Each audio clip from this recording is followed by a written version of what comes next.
Network Entertainment. How many times have you said this sentence? Deserve ko ito. Not out loud, but maybe quietly in your head. So if you have that issue, let me talk about this in order for you to get enlightened.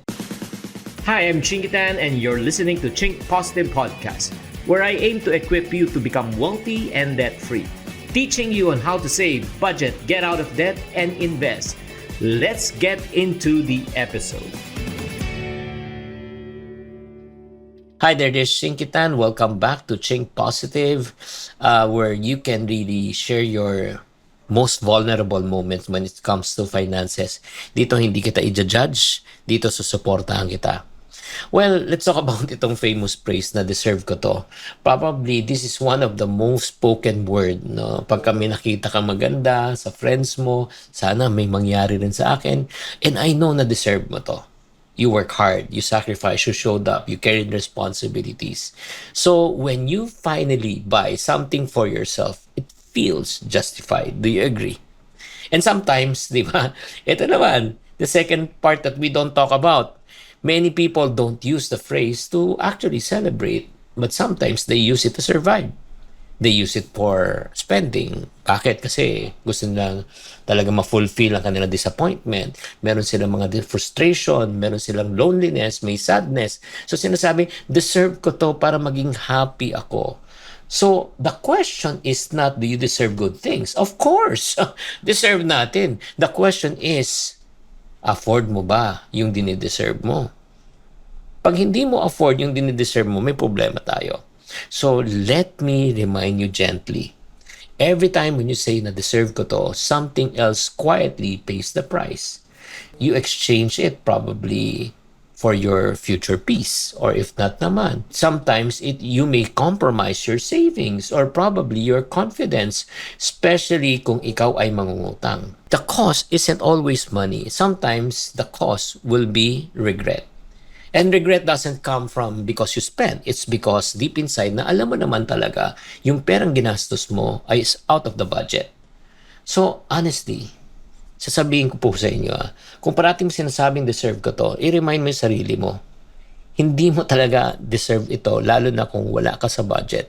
You just deserve rest. You just deserve more appreciation. You deserve more space. You deserve to live at peace. But those things doesn't come out with a checkout button. Especially sa 11:11 and 12:12. So here is what you need to think. Instead of asking, do I deserve this? You should ask yourself, what do I truly deserve right now? Again, babalik na naman ako. Baka ang deserve mo talaga, magpahinga. Ang deserve mo, matulog. Ang deserve mo, time. Ang deserve mo, hug. Ang deserve mo, a simple conversation with a trusted friend. Sometimes the most loving thing that you can really do for yourself is not to buy something, but to pause, to think, to reflect. This is not about deprivation. This is about being wise. You're not saying no to joy, but you're saying better. You're saying yes to better joy. Kaya nga ito yung dapat mong gawin. Isipin mo, for this week lang. When you feel like that you want to spend something just to reward yourself, stop and write this sentence. Complete this sentence for me. I deserve blank more than this purchase. Like for example, I deserve rest more than this purchase.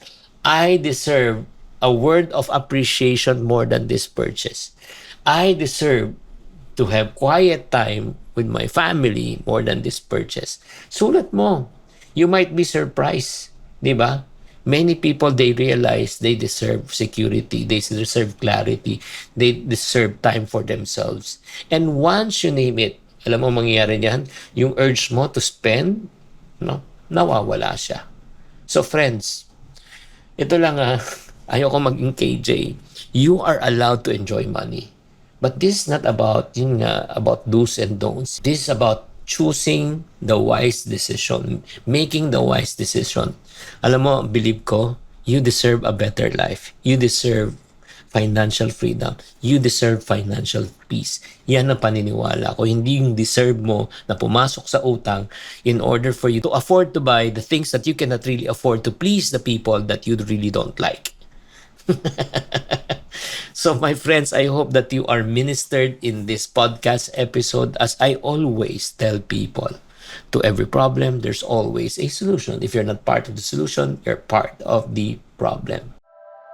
The opinions of podcast creators, hosts, and guests are not necessarily reflective of the official stance of the Pod Network Entertainment, its hosts, or other network programs. The content created by the people behind the podcast is personal and not meant to harm any religion, ethnicity, group, organization, company, or individual.